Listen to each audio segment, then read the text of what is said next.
H-bar potensi terbang. Tonton video ini.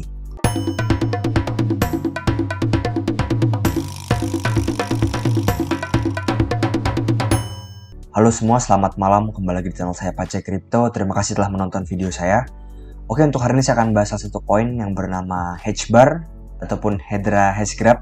Ya, mengapa saya membahas tentang H-bar ini? Karena fundamental yang oke dan juga dia ada event ya kawan-kawan pada sekitar 8 Februari ataupun 2 hari lagi. Ya, jadi untuk eventnya adalah Smart Contract to Webinar. Dan setelah saya cek ke Twitternya, ternyata pada webinar itu mereka juga akan meluncurkan yang namanya Smart Contract 2.0 ya. Dimana kita lihat sini, mari bergabung pada webinar pada hari Selasa 8 Februari untuk meluncurkan yang namanya Smart Contract 2.0. Jadi ada event di sini oleh H-bar. Baru diupdate sekitar 5 Februari ataupun kemarin dan langsung di vote sekitar 20 orang ya, cukup baik. Nah, berikutnya H-bar ini merupakan token DAG yang memiliki market cap paling besar dan banyak orang percaya pada proyek ini ya kawan-kawan. Walaupun memang secara market cap sudah cukup tinggi, hampir sekitar 5 miliar dolar ya. Ya, sekarang kita akan bahas teknikal dari koin H-bar. Langsung saja kita menuju ke videonya ya. Oke, yang pertama saya melihat H-bar ini dari tren yang bernama uptrend channel ya, dimana tren kenaikan secara garis besar. Saya menggunakan chart weekly ataupun chart mingguan. Kita lihat H-bar membentuk namanya low, berikutnya higher low dan juga higher low ya. Jadi cukup menarik dan juga membentuk high dan higher high. Jadi secara struktur cukup bullish untuk H-bar. Nah, channel ini merupakan channel yang menurut saya paling akurat untuk H-bar sekarang, dimana supportnya sudah terpantul di sekitar harga 0,22. Dan sekarang resisten tertinggi ada di sekitar harga 0,46 dan resisten pertama ada di sekitar 0,34 ya. Jadi chart ini chart yang cukup valid menurut saya. Saya menggabungkan dua weekly resisten di sini dan juga di sini ya. Dan juga dua weekly support ya kawan-kawan di sini dan juga di sini ya. Jadi ini merupakan pattern yang cukup valid untuk H-bar. Dan jika kita menggunakan volume profile pada chart H-bar ini, tampaknya banyak sekali area sideways pada harga di sini ya kawan-kawan, pada harga 0,33 hingga 0,34. Jadi indikator ini tidak dapat membantu kita untuk menentukan resisten terkuat dari koin H-bar. Nah, tetapi H-bar ini juga memiliki resisten yang kuat di sini dan saya cukup yakin bahwa H-bar akan mencapai titik ini untuk beberapa bulan ke depan. Kita lihat di sini sebagai resisten selama 4 minggu. Berikutnya di sini juga tersupport dengan baik ya kawan-kawan. Dan di sini juga menjadi resisten yang sangat baik ya. Jadi jika kalian punya H-bar, titik ini merupakan titik sell yang cukup baik untuk kita ya. Nah, berikutnya pola apa yang terbentuk pada koin H-bar ya. Kita akan menggabungkan dua resisten yang paling aman menurut saya, kita gabungkan di sini dan juga di sini ya. Membentuk pola bernama falling wedge ya, dan tampaknya sebentar lagi H-bar ini akan breakout ya. Saya menggabungkan dua resisten yang paling tinggi di sini dan juga di sini. Jadi jika ini breakout, saya cukup yakin bahwa ini merupakan breakout yang asli.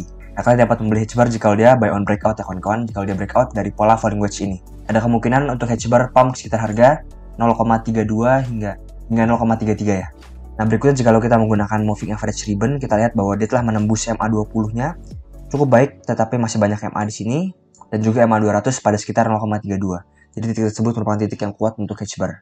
Nah, jika kita cek RSI-nya sebetulnya telah membreakdown trennya di sini.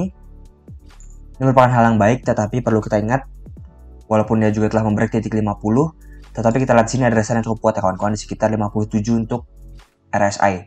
Jadi ada kemungkinan H-bar mengalami penolakan di sini ya. Ataupun dia dapat breakout pola falling wedge-nya, lalu dia retest dulu ya kawan-kawan baru melanjutkan kenaikannya. Dan jika kita menggunakan chart weekly juga di sini, ya H-bar ini tampaknya terpantul ada support di sekitar 41 sama seperti DAM pada sekitar bulan November 2020.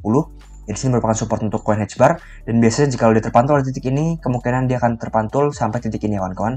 Di mana di sini merupakan resisten sebanyak 2 kali, sempat menjadi support dan juga sempat menjadi resisten ya kawan-kawan. Jadi ada banyak sekali peluang untuk H-bar ini terbang ke sekitar RSI 51 ya. Jadi cukup bullish untuk H-bar dalam jangka menengah. Oke, sekarang kita akan menggunakan chart logaritmik untuk melihat koin H-bar ini, di mana koin H-bar tampaknya memiliki pola yang mirip dengan pola sebelumnya ya, di mana dia membentuk yang namanya double top, mirip dengan double top di sini. Ini top pertama dan ini top kedua. Dia naik turun, dan akhirnya dia pump ya. Mirip seperti di sini ya kawan-kawan, di mana dia naik turun, dan ada kemungkinan dia untuk pump juga ya kawan-kawan seperti pola saat di sini. Oke, berikutnya kita akan melihat chart dari H-bar BTC ataupun koin H-bar dibandingkan dengan Bitcoin ya. Jadi H-bar BTC langsung saja kita lihat di sini membentuk pola yang bernama ascending triangle menurut saya. Oke, kita kembalikan dulu chartnya ke chart regular agar lebih jelas di sini. Sebetulnya H-bar ini sedang sideways ya kawan-kawan di sini sebagai supportnya. Jadi support di sini dan juga resisten di sini ya kawan-kawan. Jadi untuk H-bar ini sideways dari sekitar bulan Maret tahun lalu ataupun sekitar 1 tahun. Sempat membreak tetapi tidak dapat menjadikan titik tersebut menjadi support ya, dan akhirnya dia masuk kembali ke area sideways-nya di sini ya. Dan jika kita jeli lebih dalam, di sini merupakan support dan di sini merupakan lower high dan di sini juga merupakan lower high ya. Jadi secara struktur cukup baik. Dia membentuk pola yang bernama ascending triangle ya kawan-kawan. Ini merupakan pola bullish di mana resistannya di sekitar sini. Biasa dia berkonsolidasi di sini hingga akhirnya dia breakout ya kawan-kawan dan akhirnya membuat H-bar ini pump cukup tinggi ya. Jadi berhati-hatilah jika H-bar menyentuh titik di sini ataupun jual sebagian ya kawan-kawan. Kita menunggu apakah dia dapat breakout ataupun tidak ya. Oke kawan-kawan, sekian saja video singkat saya tentang H-bar. Semoga video saya bermanfaat. Jangan lupa untuk like, komen, dan juga subscribe di video saya. Terima kasih ya kawan-kawan.